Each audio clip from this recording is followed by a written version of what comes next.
What's up everyone? I got a really fun episode right now because I'm going to be doing some unboxing for my skate shop / my skate park, Skate the Foundry. I'm going to be going over not only the things that I got, but the reasonings why I got it, some pricing strategies, and how I'm going to use it effectively for my clients. Because let's face it, not everyone has the same type of clients. People that come to my skate park are going to be a lot different than the people that go into a core skate shop. So let's do some unboxing. And let's see what I got here, and let's get to explaining. First box. Ooh, exciting. All right, so this looks like a box of skateboards and some pads here. These are the adult pads here. So I've been finding a lot more companies are now just, or a lot of distributors are selling blank stuff. You'll see in my order, I have some blank decks in here just because of what I assume, I could be wrong, but the tariffs, the way things are going right now, prices for products are so expensive, and it's easier just to sell a non-branded item for the exact same price of what we were paying pre-tariffs. So for this set of pads, pre-tariffs, it might cost $25. Post-tariffs, it costs $45, but for branded pads like ProTech, they might cost around $60 now, where in the past it costs $40. So what I'm going to do with this one is probably mark it up towards the ProTech price. But what I like to do also is add in some discounts. So people who are coming to my skate park are people who are taking programs, and there is an incentive for them to buy products from the skate park here free from me. So the incentive is they're going to get a certain percentage off, whether it's 5%, 10%, 20%, they get that percentage off because they are enrolled into a program. This box looks like it's just going to be a set of pads. We sell a lot of pads because of our program, so if you are a skate park, it's great to have pads, and the cheaper you can find them, the better. It doesn't necessarily matter what brand they are, because your clients are mostly like beginner skaters, and you just want to get them padded up safely and have a little bit of a margin increase so that you make a profit for you carrying this. But what I have learned by owning a skate shop, having a skate shop in my skate park, it's not about having a ton of options. It's really about having the exact thing that your clients need and not having a big variety of it. Because say if I get another set of pads in a different color, in 3 different colorways, what happens if I sell out of one particular colorway, such as a tie-dye pad, which I had before? If I sell out of that, a client sees it in a different size that they will need, and then that client will most likely want that, and I would have to order it instead of them just getting a generic black pad. So what I'm getting at is keeping it simple for your clients to choose from. Don't give them a ton of options. It's better just to have a set that's all black generic pads. If they want to get the bells and whistles, sure, they can order it. That's fine. But you don't want to be stuck with all this inventory. All right, let's see what else I got in here. Now, I only got 2 types of wax. I don't like to carry a variety of products. I only carry things that I know that will sell. This is the wax that I know that I can sell right now during this holiday season. It's a little like stocking stuffers. So if someone's buying a set of pads or buying a skateboard here at the Skate Foundry, I can easily upsell them on some wax. Also, people buy wax while they're here. They need to wax up certain things. I'm not really necessarily trying to make money off of this, or make a profit, I should say, but it's more about just providing a great service for my clients. They have the option to get some wax and get a gift while they're here at Skate the Foundry. Usually the completes that I get are going to be sizes 8 to 825. They're the most common size. I can sell them to anyone, especially the skaters that come here. It's all about knowing your clients. And I mentioned this in a previous video. If you know your clients, you know what you can sell them and what you can't sell. Let's take a look at the decks I got. Some blank decks. This deck, the blank decks are usually around like $18 to $20. And this is what I call perceived value, because I like to give away skateboards in my for enrolling into a program. So, for example, someone spends $400 to enter a program, they get a free skateboard. But what they don't know is that I built in the price for the skateboard into that program price. So, in the past, I had my programs costing $360 to enroll into a program. And what I noticed was a lot of people would come, they didn't have skateboards, so they would come with Walmart boards, or they would go to Target and get a skateboard, or they would go to a skate shop and get the craziest skateboard that would cost like $220 that they did not need. How can you have fun on a Target skateboard? the wheels don't even move. So that's the reason why I increased my price, but I increased it a good amount, by like $60 to $80. And I just included a complete skateboard within that if they rolled into a program for the very first time. And they don't really need much. I got the decks here, bunk decks. The way I sell them, stickers. You'll see in my order, I got a bunch of stickers because what we're gonna do is sell stickers with the board so that the kids can customize it. Again, this my skate park and the supplies I get, it's not for the core skaters, it's for that beginner skater that never skated before, that want it customized. We have paint markers where they can paint on their boards and make it theirs. Then once they get into skateboarding, that's when they can get the really cool brands of LA Workshop or Hockey or whatever other brands there are. They can get that and then can connect to it. But when you're starting out, nothing wrong with an $18 deck. Now, I got some other blank decks in here. Let's just see what else I got.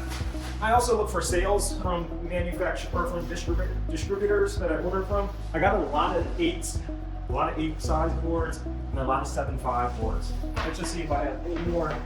Here we go. Ronnie from April. These skateboards here has skated here. All right, that's all that's in this box. So a lot of 7.5 boards. All these boards are pretty much giveaways, or we're going to mark them up to about $45 so we can sell them, because as you already know, with the tariffs hitting, bigger boards, anti-Euro boards, any name brand skateboards, you have to resell them for up to $80, and you're only still making maybe a 10% margin increase, 10% profit on that. So skate shops and skate parks got to do what they can to get, you know, a profit. And it goes back to, again, I can't stress this enough, it goes back to knowing your clients. I know these boards are going to sell like hotcakes because I know my clients. Now, if I had a skate shop, it might be a little bit different. You know, if I was in the city, it might be sitting around for a little bit. But my clients, we're going to sell that, and it's important to know how to sell it and know how to pitch it. Because if this is just going to be sitting on the wall, no one's going to want it. But if we sell it and we pitch it in a way to our clients where they get to customize their skateboard and make their skateboard theirs, then all of a sudden it sounds a little bit more enticing and people are going to spend a little bit more money on that. And they might value a blank board more than a board that has a company's name on it that they don't even know. All right, guys, so now this is the last box that I have. Let's get the founder stickers. All right, so let me just go over the sticker. I'm not getting stickers to make money off of them. I'm getting the stickers so that it's easier for me to sell those blank decks. When I can sell a deck and then have a client pick out some stickers, all of a sudden that deck becomes so much cooler. I'm not getting stickers to sell on its own. I'm not trying to make money off stickers.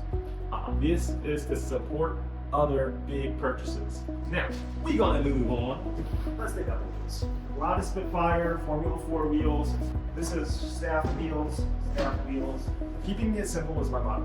What I've learned by having a skate shop and owning tons of products with tons of different price points, tons of different price packages, is that it gets confusing and gets hard to sell. Sometimes it gets sold right, sometimes it gets sold wrong, sometimes you make a profit, sometimes you don't make anything and you lose money. So keeping it simple is really important. They have 2 types of wheels. I have Spitfire Formula 4s and Bones. Those all sell the exact same price. It's $50. $50 is what everything sells for that is a good wheel. That's something a core skater would want. So that's going to be the price for all of these Formula 4 wheels that I have. They're the most popular. I don't buy anything that is going to sit around and wait for that perfect person to come.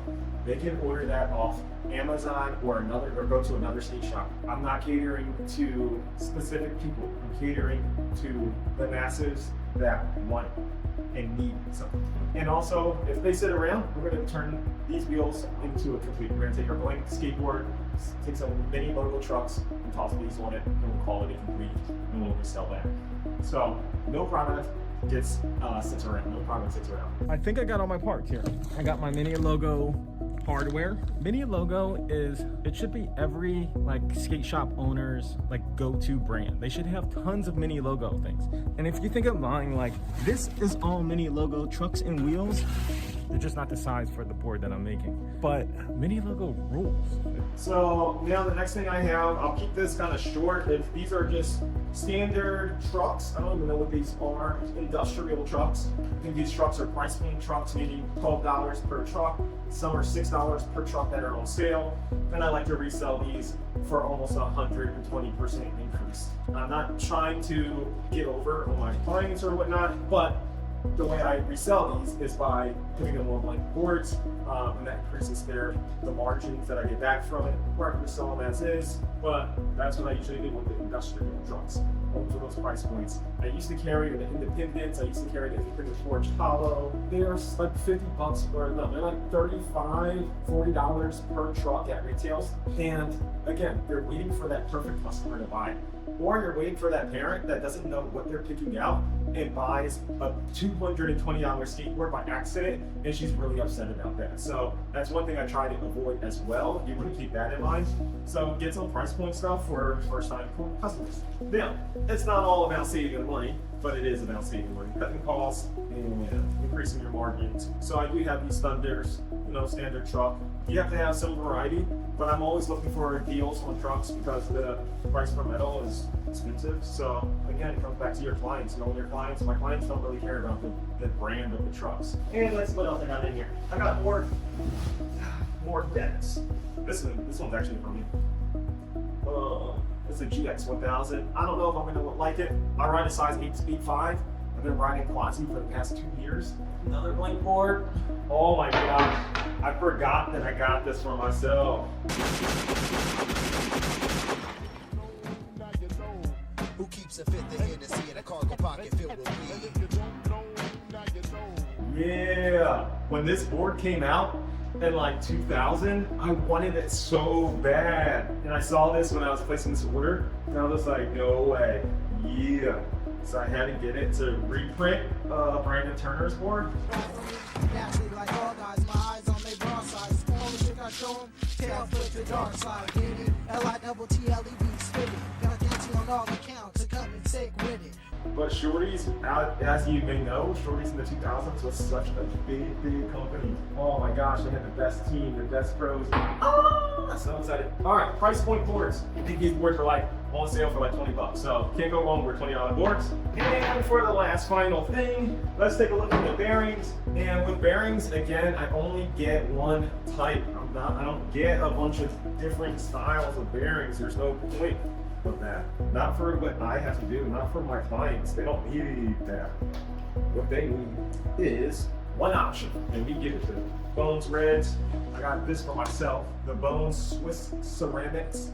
$100. They retail for like $150 or like $200, something like that. But these bearings, I went on for me. The perks of owning a skate shop. Getting excited to get your own stuff out of it. All right, so that's my video, guys. I hope you liked it. Subscribe, as always. I hope you got some good information out of it. The process of the thoughts that go behind my orders, why I order certain things, and where my price points come from. The main thing that you really want to consider and think about when you place your order is your clients. This stuff would not sell at Nocturnal Ski Shop in Center City, Philadelphia. Again, it goes from one experience and knowing your clients, knowing what they need, knowing what they want, knowing the price points and things of that sort, and not trying to be the coolest place of all time. Because you don't want to have products sitting around. If you have products sitting around, that's a big problem, and you're losing money. It's not fun being that cool shop with all this unique stuff that is just sitting there collecting dust. That has happened to me before, owning a big skate shop, and it won't happen again. So I hope you got some tips out of this, and I'll see you in the next video. Thanks for tuning in, guys. This is Brett at Start Your Skate Business. When you start creating your own skate business, I hope this was helpful, guys. Bye.